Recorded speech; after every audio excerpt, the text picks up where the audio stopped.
अब हम लोग देख रहे हैं मेल रिप्रोडक्टिव एनाटमी।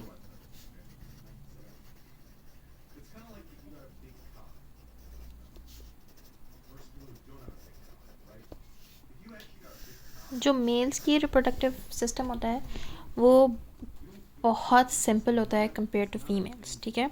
बस इसको एक तरीके से ऐसे समझो कि जैसे एक पाइप्स हैं और वो कनेक्ट हुए हुए हैं और उनका काम है कि एक जगह से दूसरी जगह तक लेके जाना, ठीक है। फॉर इंस्टेंस हमारे पास सबसे पहले हमें पता होना चाहिए कि स्पर्म्स या स्पर्मेटोजोआज होते क्या हैं।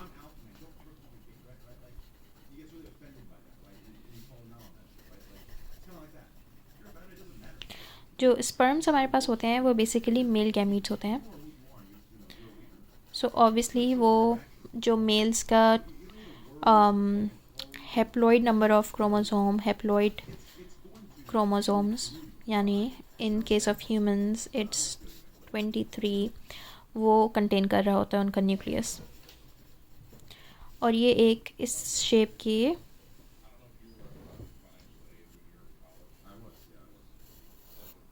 होते हैं।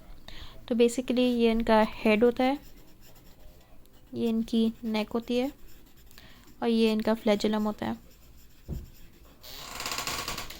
तो इनका काम क्या होता है कि ये इनको डिपॉजिट हो जाते हैं ये फीमेल रिप्रोडक्टिव ट्रैक्ट में, और फिर इनको ऊपर यानी एंटी ग्रेविटी इनको ऊपर की तरफ मूव करना होता है ताकि ये लोग जाएं यूट्रस में और फिलोपियन ट्यूब्स में, और वहाँ जाके ओवम से ये आपस में फ्यूज़ हो सकें। तो ऑब्वियसली एंटीग्रेट मूवमेंट के लिए यानी अगेंस्ट द ग्रेविटी उनको काम करने के लिए they will require a lot of energy, and for that energy we know they should have organelles called mitochondria. So mitochondria are usually within the neck of the sperms.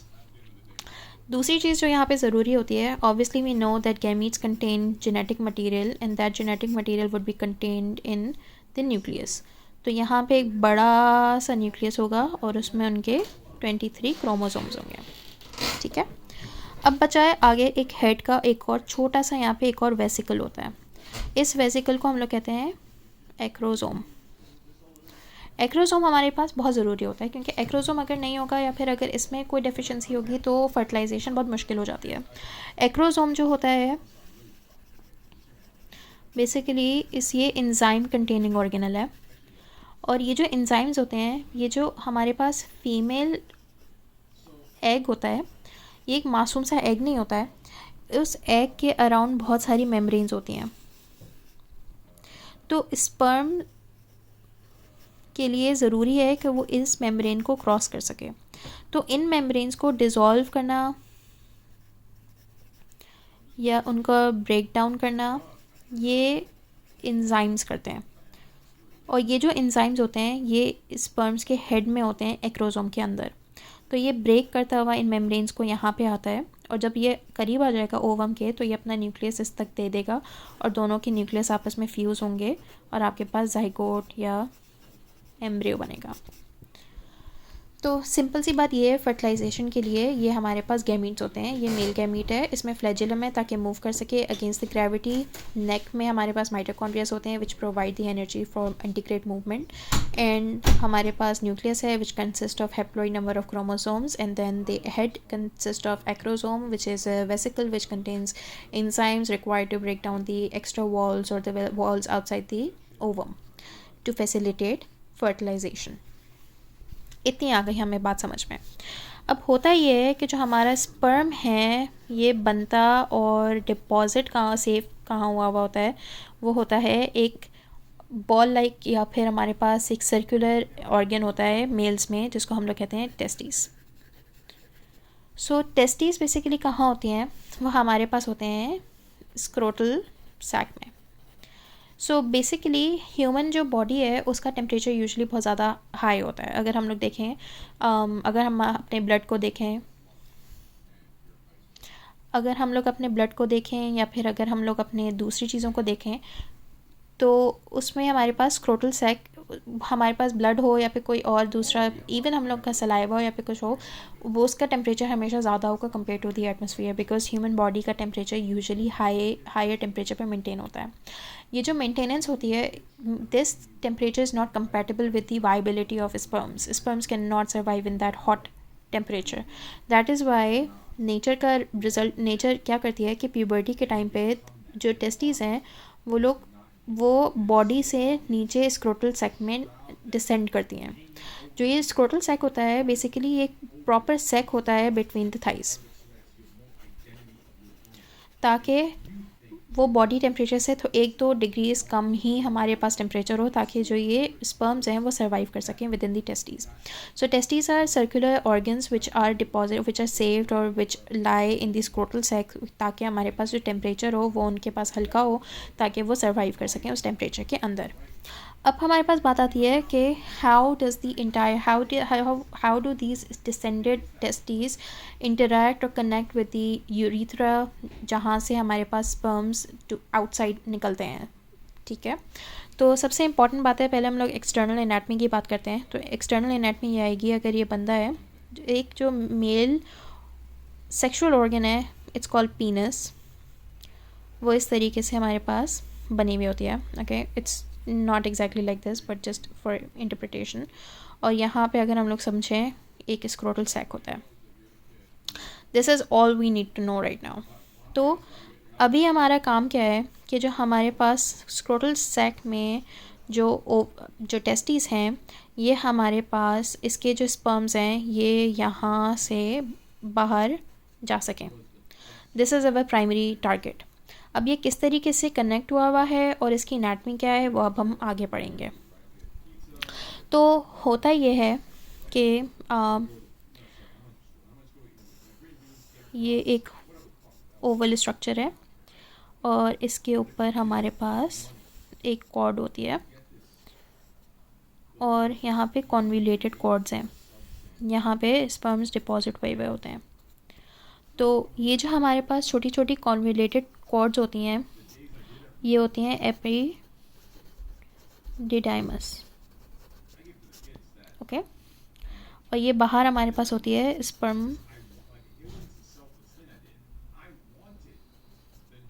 Cord या vas deferens. तो होता ये है कि इन testes के ऊपर एक cord होती है और फिर ये कॉर्ड ऊपर जाती है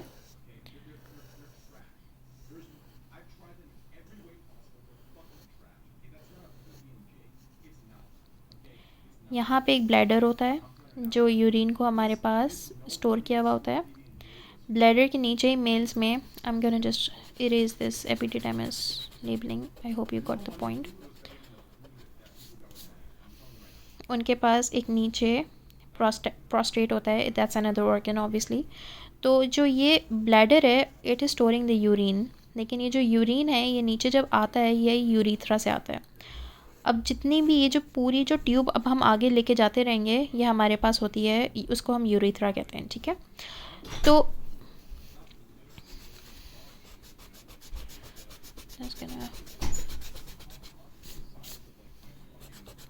it is that.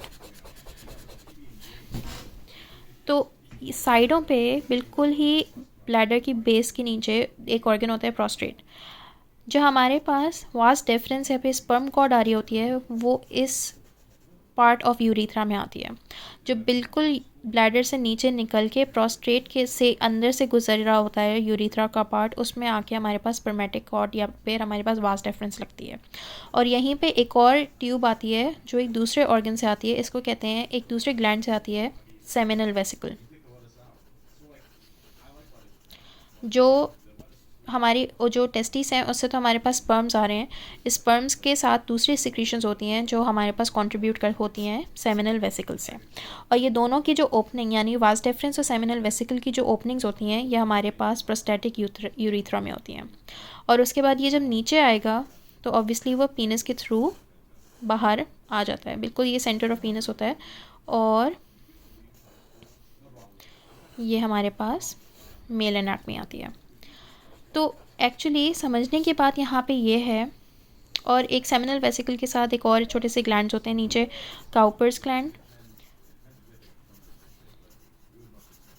I know the diagram is not that great but concept समझ में आना चाहिए। यहाँ पे एक सेक में ये टेस्टिस होती हैं। सो होगा ये कि हमारे पास इन टेस्टिस के अंदर epididymis which are the coil tubes, जिसके अंदर हमारे पास टेस्टिस से स्पर्म्स उठाती हैं और ऊपर वास डेफरेंस को देती हैं। वास डेफरेंस हमारे पास एक स्पर्म कॉर्ड है जो हमारे पास टेस्टिस से स्पर्म लेके जाएगी अराउंड दी ब्लैडर, और फिर ब्लैडर जैसे ही ख़त्म होगा उसके नीचे एक ऑर्गन होता है प्रोस्टेट, उसके अंदर से यूरीथ्रा हमारे पास जारी होती है। उस पार्ट ऑफ यूरीथ्रा में हमारे पास जाके ओपन होती है वास डेफरेंस, और उसी ओपनिंग के साथ हमारे पास आते हैं सेमिनल वेसिकल्स जो सेमिनल फ्लूइड हमारे पास देता है। ये सेमिनल फ्लूइड काउपर्स ग्लैंड का जो फ्लूइड है और जो स्पर्म्स हैं आपस में मिलके हमारे पास फाइनल प्रोडक्ट होता है, और फिर वो हमारे पास आता है नीचे यूरीथ्रा के थ्रू, और यूरीथ्रा के थ्रू ये इजैकुलेट होता है। यहाँ पे इम्पॉर्टेंट चीज़ ये आती है कि obviously the same urethra is used for urination और same urethra is used for ejaculation. तो डिफरेंस बस ये होता है कि जब मेल्स इजैकुलेट कर रहे होते हैं वो हमारे पास सर्कुलर मसल्स होते हैं जिनको हम स्फिंक्टर्स कहते हैं, वो लिटरली यहाँ पे बेस ऑफ ब्लैडर यहाँ पे मौजूद होते हैं। तो जैसे ही इजैकुलेशन हो रही होती है ये कॉन्स्ट्रिक्ट करते हैं और ब्लैडर की ओपनिंग को बिल्कुल बंद कर देते हैं, और इस तरीके से इट मेक श्योर कि हमारे पास जो obviously there is no mixing of urine with the sperms. तो बस ये सिंपल से हमारे पास होता है एक बिल्कुल ट्यूब की तरह का सिस्टम है जो आपस में एक दूसरे को कनेक्ट कर रहे हैं। टेस्टिस कनेक्ट हो रहे हैं आपस में, टेस्टिस के अंदर ये छोटी सी कॉइल ट्यूब्स होती हैं एपिडिडाइमस, उसके ऊपर वास डेफरेंस एक लंबा सा पाइप है जो उठा के लेके जाएगा प्रोस्टैटिक यूरीथ्रा में ओपन कराएगा।